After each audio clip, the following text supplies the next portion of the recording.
But this is one thing that really stuck out to me as far as innovation. Does anybody have a retail background? No. Well, sales per square foot is the #1 key performance indicator, the #1 statistic you look at if you're in retail.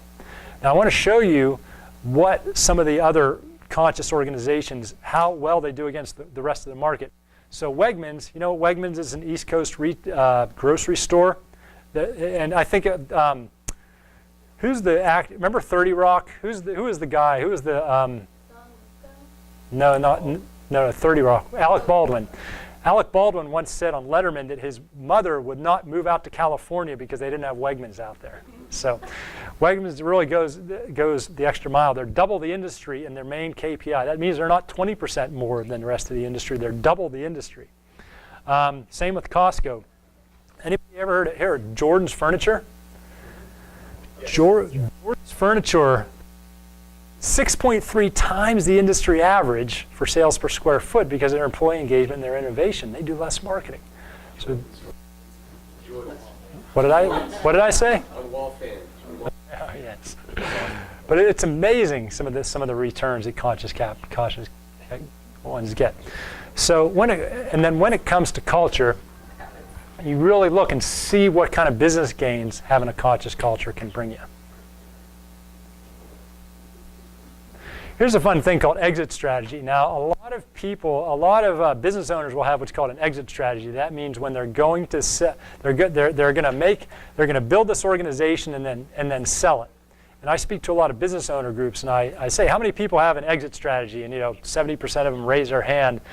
And I say, so what's your exit strategy? I just want to sell at a multiple of this, and I want to sell at this and that, and I just want to make a whole lot of big payday. I go, well, do you talk about that? Does any of your executives or your managers know about that? Yeah, they know. They want to get this big, and then I want to sell it. I said, interesting. How do you think that affects your culture? I said, well, what do you mean? Well, that's like saying, hey, I'm married to this woman, and I want her to love me with all of her heart, but we're going to get divorced in 3 years. Right? So if you're working for somebody, how can you ask your people to give everything to you when you're just going to sell and leave them out in the cold? That doesn't mean you don't have an exit strategy, but maybe you want to start looking for strategic buyers that share your values. What another organization did is they had a pool they had this pool, and all the employees would be involved in this pool, and if they ever sold, that all the employees would get a payout. But an exit strategy can be very dangerous because it can really take away from the loyalty of your employees because it's such a drastic move. So just something to think about. So on to stakeholder orientation, our last principle. So and there could be more, but they say almost every organization has 6 main stakeholders. We can see what they are up here. And it's very important that as you go through and you make decisions, they call it a win times 6. That means any decision you make there should be benefits to all the stakeholders. And I can't tell you that every decision you make is never going to negatively affect any stakeholder, but you really want to spend the extra time, and they give examples on times where they were creative and they helped out all their different stakeholders when the initial decision might have been something to hurt some of the stakeholders. And then there's also been story after story of when you really care about your stakeholders, they really pay you back. Whole Foods in the early days, they were really involved in their community, and they had a flood wipe out everything. They thought they were going to have to go out of business, but then there's a story about how the community said, we love you so much, we're just going to support you through the next couple months, and people just came and prepaid groceries for a month and just got them back on their feet because they cared that much about the community. So the customers are obviously a big stakeholder in there. And so we talk about how do you work with your customers? Do you get the feedback? Do you educate the customer? I really like this values-based marketing and heroic selling. Let's start with heroic selling. Anybody read Kip's book? Can anybody talk about what heroic selling is? He gives the example, and he tells a story much better than I do. But if you are in the middle of a desert, you're in an oasis, and a guy comes and he says, I really, really want a glass of water. Well, you can either sell him that water, What that guy really needs is he needs a hospital, he needs medical attention, he needs his life, he needs all these different type of things. So what heroic selling is, it's coming in with this conscious attitude towards sales. Because I think a lot of times sales departments have an unconscious twist to them. We've talked a little bit about your situation, but there's no reason that the sales department shouldn't have the same consciousness as the rest, because I think good sales is the most beautiful thing you can do, because you're matching the right person with the right solution. I know to me, you're this type of salesperson where, hey, look, I'm here to do what's best for you. And so that's how you go into the situation. That's how do you recruit salespeople, how do you compensate salespeople, how do you train salespeople on heroic selling. And then the consultative approach to sales, I mean, there's solution, there's a bunch of different folks that address a similar concept. Yeah, exactly. And then the values-based marketing, does your marketing match your values? And what I tell people to do is people that own businesses, I'm like, if your salespeople cold call and you would receive one of those cold calls, what would you think? They're like, oh, wouldn't really like it. Yeah, but that's your extension of your organization. So how do you do it? If you would see what you at, would you think, oh, this is a quality conscious organization or not? Everything that you do externally, does that match the personality of your type of thing? And we want, a lot of people are talking about how the old way of marketing and advertising is dying away. Well, people, again, they're telling us what they want. They want these meaningful interactions. So if you think about the marketing you do or your clients do, are they meaningful? Are you adding value to everybody's life in these marketing interactions? And we talk about, people are telling us, and if somebody goes to your website or somebody sees your marketing and they can't tell what your values are, how can they know if they align? If you're not talking about your values, if other people aren't talking about values, how can they know if they align? I mean, if we look at some of the most iconic brands in the world, I mean, if we look at Starbucks, I think Starbucks is interesting because Starbucks pays more for the benefits of their organization than they do for coffee. They pay more for taking care of their employees than they do for their number one raw material. Google is one of the most iconic brands in the world. Do you see a lot of Google TV ads? No. But yet they're one of the most iconic brands in the world. Whole Foods, it's interesting. Whole Foods spends 20% of the industry average on marketing, and Whole Foods has had this amazing growth curve. And so they spend 20% of the industry average on marketing, and 90% of that is given to the store managers to get involved with the community.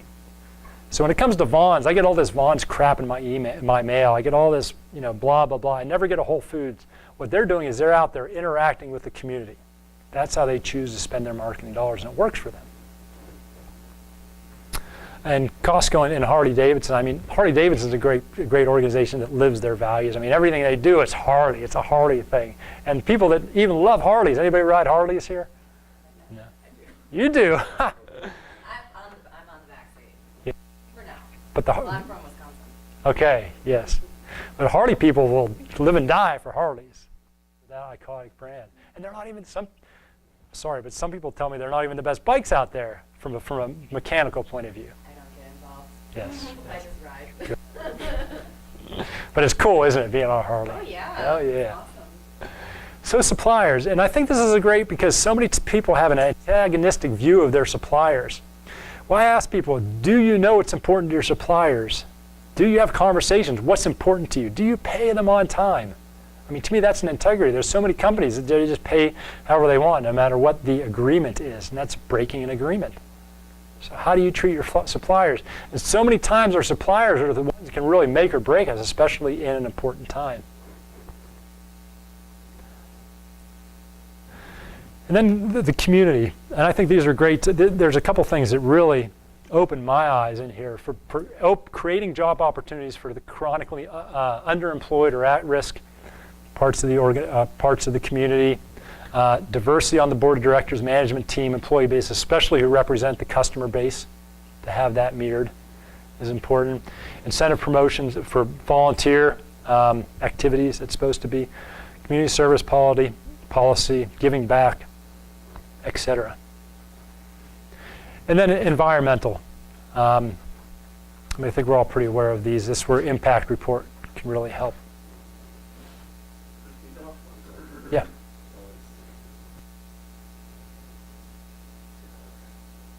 Any comments? And the integration, I really like this. So we talked about investors, but they also talk about another step you can take as an organization. And what that is that's having your key stakeholders own a part of your company. So maybe you have a really big supplier or two. What if they owned a portion of your company? What if a key customer owned a portion of your company? How do you manage this for publicly traded companies? Because you don't have a choice in publicly traded. In you're right. Some places it may not be as relevant. They don't speak to that in the book of how you can still do something in this area for, because some of those companies are publicly traded. I'm not. It's easier for a public company, right? Because your shares are openly available, and so you could even require your suppliers to own a certain portion of your stock. Oh, I meant the first one about being aligned with the company's purpose. Aside from putting out what the company's purpose is, theoretically anybody can own. Right, right. Yeah. Publicly traded companies, unless they're a benefit corporation or for benefit, or a public benefit corporation, the leaders of the company, their sole responsibility is to maximize shareholder return, even if there are unintended negative consequences. So, Well, that's not true. That's not true at all. I've worked for a lot of publicly traded companies and brought companies public that are absolutely they conscious could still, capitalism. but there's still their ultimate, but they could be held to a shareholder challenge. So I do a lot of it in the B Corp movement around the legal piece of it, and that is true. It is maximize shareholder return. They can still have these great programs, but really the pinnacle is maximizing shareholder return. Oh, From right. the public. Conscious companies But wait, do let me finish. maximize That's a the bigger return. company. When you get into a smaller company where the investors are all aligned with your purpose, then you have less of a challenge. But there's still some legal issues around, because there have been some challenges where companies have really looked at their social and environmental impact that didn't necessarily benefit the shareholders, and they were challenged and lost. There's No, but I mean, but in the great scheme of conscious capitalism, it's been shown and demonstrated that conscious capitalist companies outperform on the Right. stock exchange, That's great, but outperform. you still have shareholders that probably don't believe that or don't care about that, and you still are subject to. When they challenge, it comes down to when they challenge a specific decision that's made by the company that doesn't necessarily result in a higher shareholder return.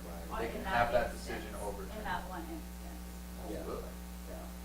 So that's why there's a benefit. There's a new type of company out there that supports this movement and allows. So are you companies- saying that no for-benefit companies can be public? Is that what you're? No, they are. There are for-benefit public companies. Right. There's Laureate Education, I think, is the largest. Which is Right, and so they can be both, and so what I'm saying is, how can they integrate this part of it in such a way that they are at least attempting to have investors that are aligned with their purpose, and that are interested in their purpose?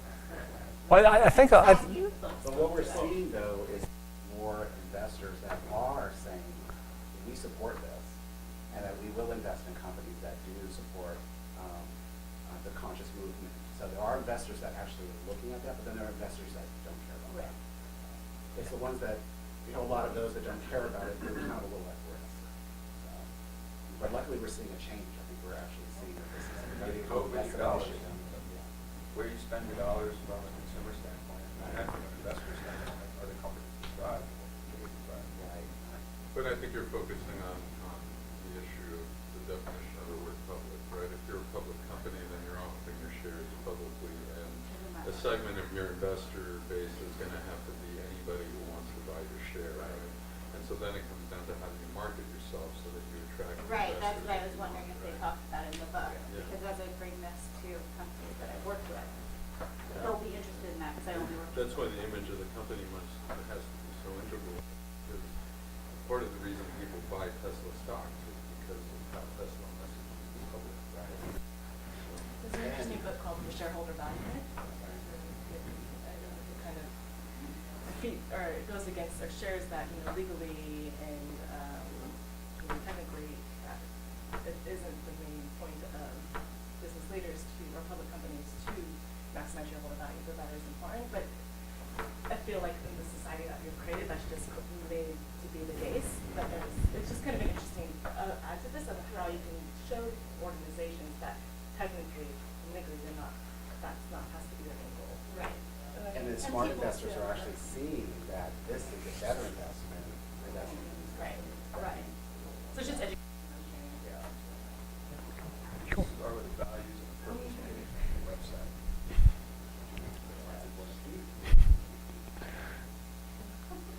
And so again, we go into some of these business effects. And I think, Andrew, it was you that brought up